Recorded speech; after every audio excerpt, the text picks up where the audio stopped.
Students, good morning. Anita Chauhan एक बार फिर आपका अपने YouTube channel Golden Learners Classes में स्वागत करती है। पिछली वीडियो में बच्चों हमने पढ़ा था प्रकाश का वर्ण विक्षेपण और प्रिज्म। ठीक है, आज हमारा टॉपिक है प्रकाश का प्रकीर्णन। आज का हमारा टॉपिक क्या है? स्कैटरिंग ऑफ लाइट, यानी कि प्रकाश किरणों का बिखराव, फैलाव। प्रकीर्णन का अर्थ होता है फैलाव। ठीक है, तो प्रकाश का प्रकीर्णन होता क्या है? इसमें क्या है, जैसे मान लीजिए कोई माध्यम का कण है।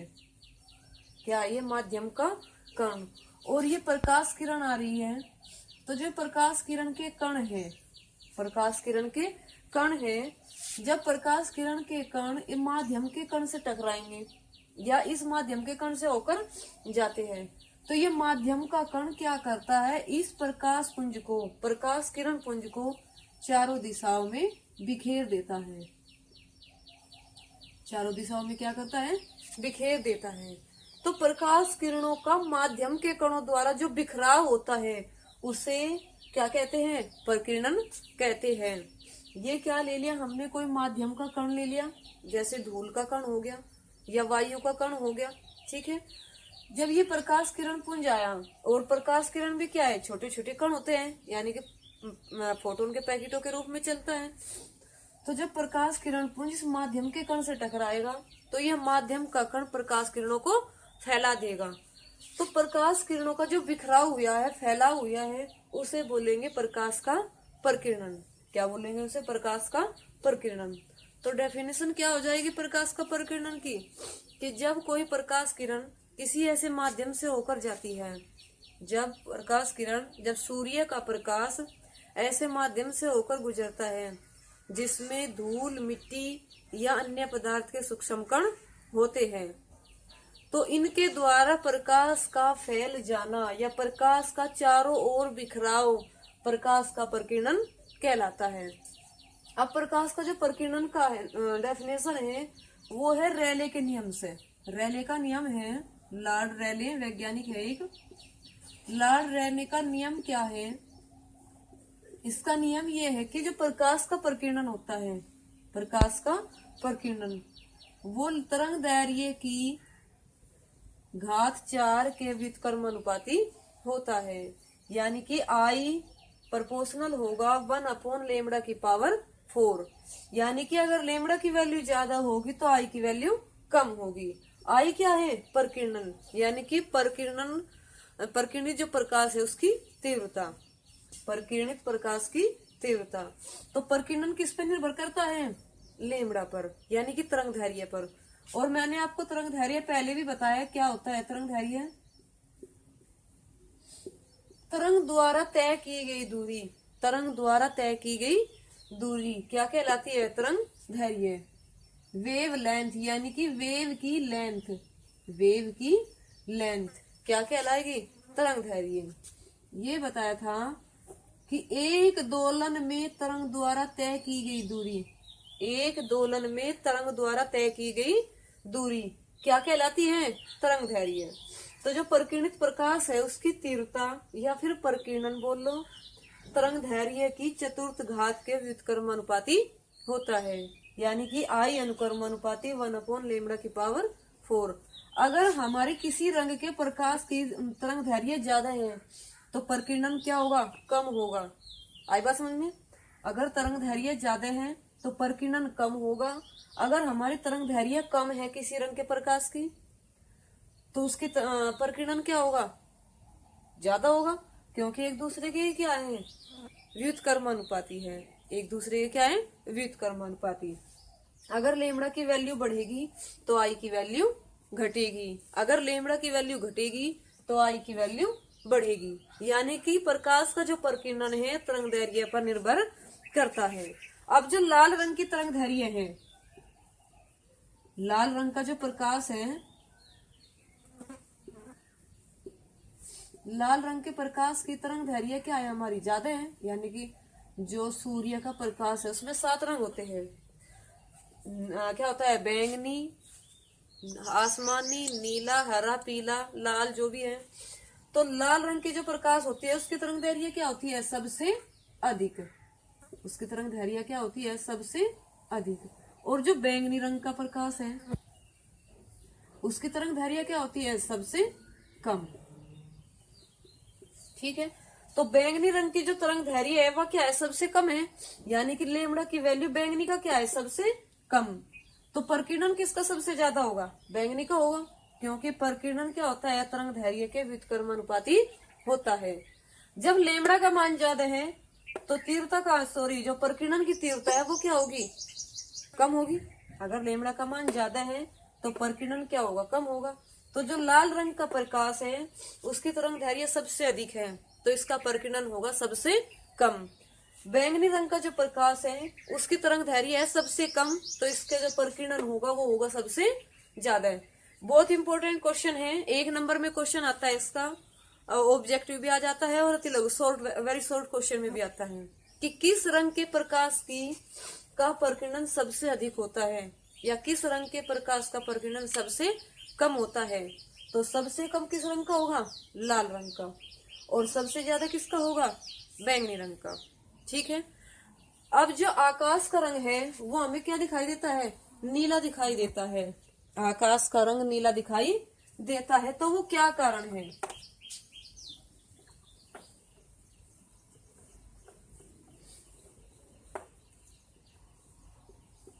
क्या देखा है आपने कि आकाश का रंग नीला दिखाई देता है, और पानी का रंग भी आपने देखा होगा कैसा दिखाई देता है, नीला।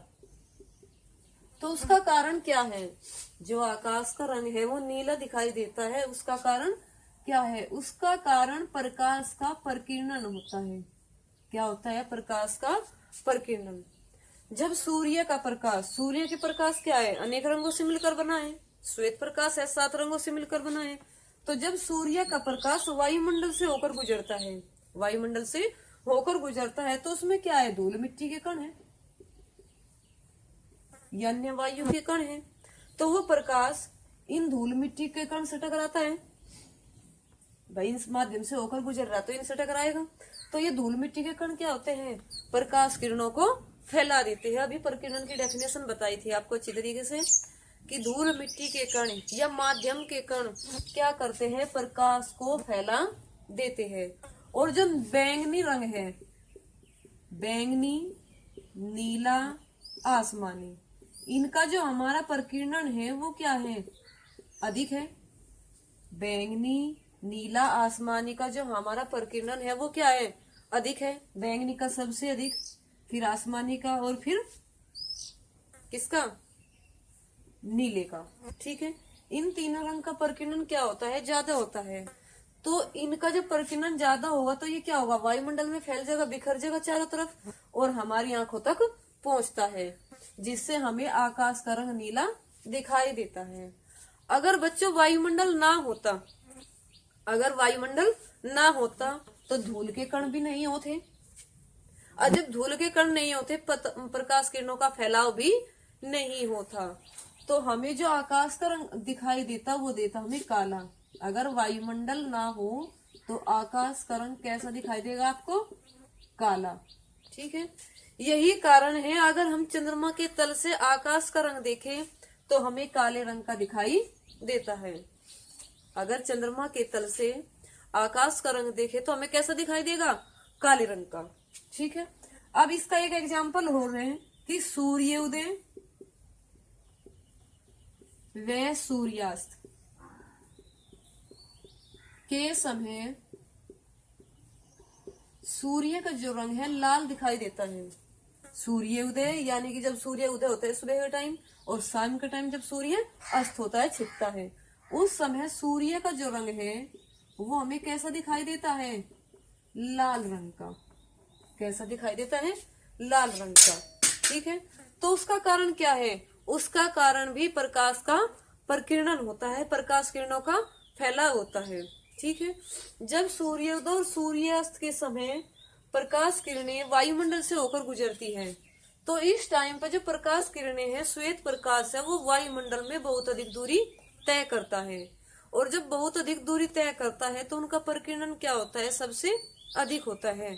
सूर्योदय और सूर्यास्त के समय प्रकाश क्या करता है, वायुमंडल में अधिक दूरी तय करता है, तो प्रकाश का प्रकीर्णन भी क्या होगा, अधिक होगा।